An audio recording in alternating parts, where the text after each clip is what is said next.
Here I have ALCATEL 1SE Lite, and today I'm going to show you how to remove screen lock from this device in case if you set yourself PIN, password or pattern and unfortunately you forget it and can't even unlock your device now.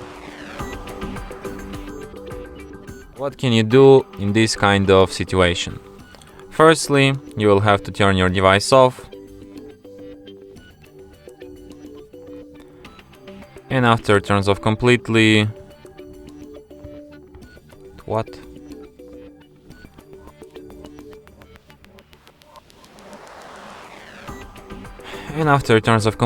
you have to hold down combination of keys power key plus volume up at the same time like this, and after the screen turns on and you can see Alcatel logo appeared, you can release power key and keep holding only volume up, just like this.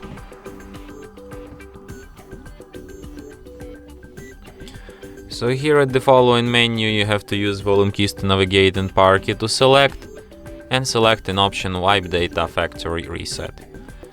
Then select Factory Data Reset, and after you see the message Data Wipe Complete,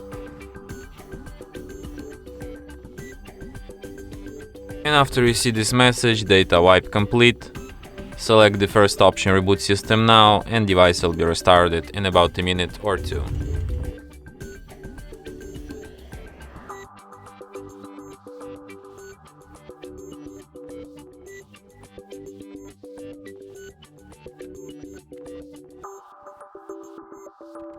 And that's it. Thanks for watching. If you find this tutorial useful, don't forget to hit that like button and subscribe to our channel.